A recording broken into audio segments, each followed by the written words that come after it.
Fala galera, beleza? Meu nome é Gabriel Malinowski.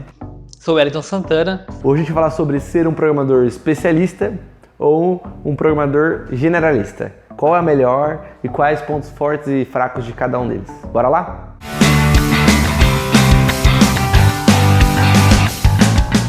Bom pessoal, antes de começar a falar sobre programador especialista ou generalista, a gente precisa entender de onde que surgiu essas diferenças, né? Para começar, no Facebook tem um post no blog deles lá de 2010 mais ou menos, e eles lá que começou a surgir esse assunto de full stack, né? Então, antigamente ninguém falava muito dessas coisas, porque as aplicações eram feitas numa camada só, que é as aplicações server-side, né? Era tudo feito lá, era uma camada só, ou a camada de banco e a camada de business e a camada de exposição de tela, mais ou menos assim. Em 2010, 2009, mais ou menos, a gente começou a ter diversificação de responsabilidade. Então a gente tinha o front-end e tinha o back-end, né? Então começou a surgir alguns frameworks do JavaScript, começou a surgir um Angular, né, por aí. E aí a gente começou a ter um pouco mais de diversificação de profissional. Então o profissional back-end, ele não colocava a mão no código, ele só desenvolvia API, esse tipo de coisa. O programador front-end, ele só fazia tela. Nesse momento, ainda existiam as pessoas que queriam fazer tudo, né? O programador, a tela e o back-end. Aí que começou a surgir o programador full stack, o programador que coloca de ponta a ponta um projeto. Se você for pesquisar no Google Trends, lá quando começou a surgir essa pesquisa pelo termo, começou lá em 2012. Em 2012 teve uma alta crescente assim, e aí agora tá meio igual faz um tempo já pela pesquisa de full stack. Então, a partir daí que a gente pesquisa, que a gente entende o que é full stack. Na sua opinião, Wellington, o que é um dev full stack? Na minha opinião, o desenvolvedor full stack é aquele cara que ele conhece o processo de desenvolvimento de ponta a ponta. Tá? Então ele sabe como ele precisa construir uma API, ele sabe como precisa construir o front-end, ele sabe como colocar isso num servidor para as pessoas estarem acessando esse serviço, site ou aplicativo. Né? Cara, acho que para resumir, na minha opinião, eu coloco um cara que consegue construir um projeto, um produto do zero, sozinho. Você coloca com ele, não tô falando de prazo, não tô falando de qualidade, não tô falando de nada, tô falando que ele consegue. Se você dá preciso produzir um produto, um MVP, ele consegue fazer de ponta a ponta. Ele consegue pensar no banco, ele consegue fazer o front, consegue fazer o back, consegue colocar no servidor, consegue controlar o servidor, consegue fazer tudo. Muito bem? Não sei, depende do nível do profissional, mas ele consegue. Acho que essa é a diferença. E com acho que essas novas tecnologias de serverless, cloud, cada vez está precisando menos, né, de um controle de arquitetura, talvez Hoje, antigamente, um cara full stack ele tinha que saber infra. Hoje ele não precisa saber mais infra, ele controla o servidor ali na alta camada, né? Então ele é uma coisa a menos. Aí contribuem cada vez mais para ser full stack, né? Mas vamos lá, qual que é o melhor? Vamos começar nos pontos positivos de ser um desenvolvedor generalista? Vamos começar por isso? Beleza, vamos lá. Na minha opinião, o ponto positivo é você é um coringa dentro da organização. Então a chance de você se adaptar a situações mais complexas, as situações ruins, é mais fácil. Se eu tiver que cortar o back-end, por exemplo, um back-end, você vai poder tanto se encaixar numa equipe de front, pode se encaixar numa outra equipe, enfim. Então é mais difícil de você ser cortado teoricamente, né, na minha opinião. Esse é um ponto. O que você acha? Eu concordo com você. Acho que assim, hoje em dia, é uma coisa que a gente tem que colocar, né, aqui na mesa, que hoje está mais fácil você ser generalista do que há um tempo atrás, né? Há 10 anos atrás. Né? Hoje, no caso do JavaScript, né? O JavaScript é uma linguagem onde a gente consegue trabalhar de ponta a ponta com ela, né? E a gente consegue ser um bom generalista, né? Um bom full stack com o JavaScript. Porque a gente trabalha no back, trabalha no front-end, se a gente precisar, a gente tem banco de dados JavaScript, se a gente desenvolver um aplicativo mobile, amanhã o cliente veio, vamos jogar isso aqui para mobile, cara, vamos fazer com React Native ali, com Ionic, Flutter, Dart, né? Então a gente consegue, hoje, na minha visão, hoje a gente consegue ser um generalista bem mais fácil do que em 2010, 2009. Né? Tá, mas quais são os pontos positivos de ser generalista? Eu falei um. O ponto bom de você ser generalista hoje é que se você quiser trocar de vaga, trocar de oportunidade, acabar, sei sei lá, algum motivo você foi desligado, tiver que ir para outra empresa, você vai ter mais facilidade de encontrar vagas. Hoje tem mais vagas para generalista do que para especialista, né? Esse é um ponto aí. Outro ponto também que eu acho legal é você descobre mais coisas. Então, naturalmente, você é mais divertido. Para mim, por exemplo, eu sempre fui uma pessoa generalista, nunca fui especialista. E eu gostava porque eu sou muito curioso. Então, eu sempre gostei. Putz, será que eu gosto mais de front? Vamos testar esse novo framework. No caso do JavaScript, sai a cada 2 semanas. Vamos testar uma coisa back-end. Vamos ver como é que é fazer CSS. Vamos ver mexer no servidor, numa Amazon, no cloud, mexer num banco, enfim. Eu sempre gostei de aprender coisa nova. Então, se você tem esse perfil, acho que você vai se dar melhor como generalista. Eu mesmo comecei na área como especialista. Eu comecei mexendo só com back-end. Na época ainda estava no início, como o Gabriel comentou, né, o boom que a gente teve de pessoas generalistas, né, do full stack. Eu comecei um pouquinho antes na área de desenvolvimento, né? Então eu comecei a trabalhar com Java e JSF, onde a gente tinha todo o HTML ali utilizando o Prime Faces lá atrás, e eu gostava disso, eu gostava bastante, mas a partir do momento que eu troquei para uma empresa onde tinha a separação de API, de back-end e a separação de front-end, eu ficava bastante incomodado em não saber como o front-end funcionava, tá? Então eu comecei a me tornar generalista a partir desse ponto. Porque, e às vezes a gente tinha uma parte de infra lá, que a gente jogava o código pro cara e o cara publicava. Às vezes dava um problema, ele vinha até a gente e comentava, deu um problema nisso. Isso também começou a doer assim em mim, falei, não, caramba, o que tá acontecendo lá? Eu preciso entender tudo para mim conseguir colocar um software em produção, eu preciso entender tudo. Então, a partir desse momento... Eu acho que também se você tem uma equipe separada, uma que cuida, sei lá, o front-end, uma que cuida do back-end, outra que cuida só da infraestrutura, por exemplo. Quando der um problema, é maior a chance de ter conflito na equipe, de um jogar pro outro. Né? Se não for uma equipe muito multidisciplinar, assim, muito junta, vai dar um problema lá na produção. O problema foi o bug do back-end. Aí o back-end fala, não, foi o bug do front-end. Então, quanto mais as pessoas... Eu sou mais adepto ao time, uma squad que sabe de tudo e que ela mesmo é responsável por manter aquilo em produção. Então, naturalmente, todo mundo errou ali, quem errou... Isso faz parte de qualquer equipe, né? Não só dessa questão de separação de conceito. Mas, enfim, eu acho que quando você está separado, cada um na sua casinha, acho que é mais fácil cada um time jogar a culpa pro outro e no final a gente não sabe qual foi o problema. Já aconteceu isso em experiências que eu tive. A gente mandava publicar, o time de infra publicava, aí dava um bug, não, porque foi o bug que vocês causaram no back-end, gente. Ia ver, às vezes era uma coisa de produção, do próprio ambiente que mudou, enfim, qualquer coisa. Assim, uma coisa que eu acho... Eu gosto de pessoas... Eu gosto do perfil generalista, né? Mas uma coisa que a gente tem que ter, assim, em mente, que às vezes a gente pensa, mas a gente tem uma equipe multidisciplinar que todo mundo é generalista. Não vai ser legal. Mas, cara, é muito bom. Porque a gente tem que pensar que é o seguinte...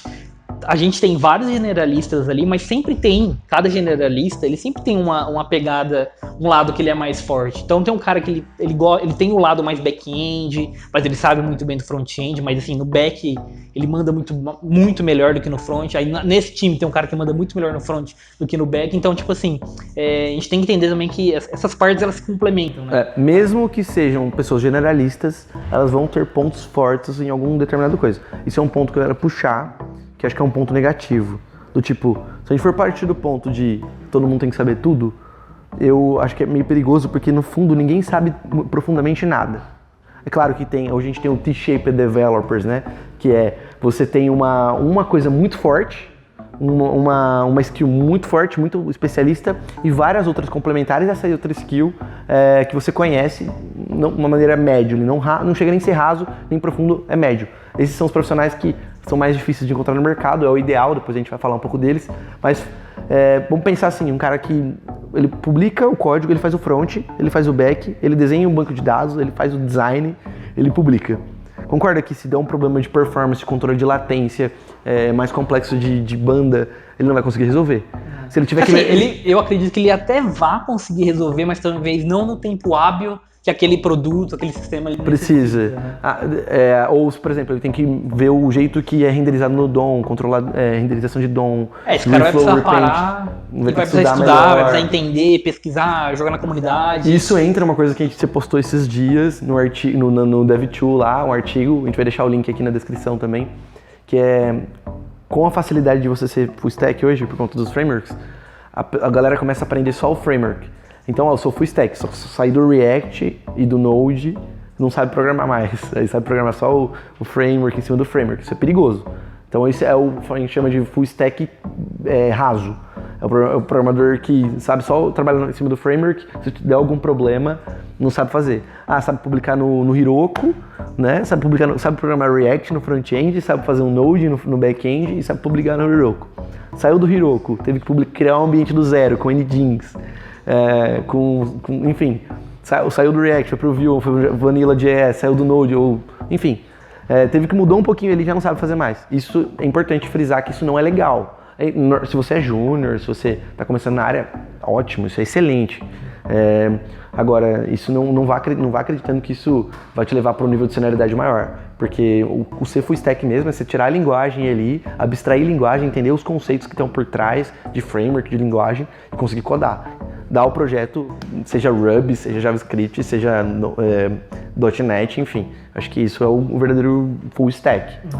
Assim, pra mim, uma coisa que a gente tem que deixar muito claro é que, dada a quantidade hoje, a informação, né, que a gente tem é muito maior do que há 10 anos atrás. Então, hoje é muito mais fácil aprender uma nova tecnologia, aprender um novo conceito. Hoje está bem mais fácil do que quando eu estudava lá em 2009.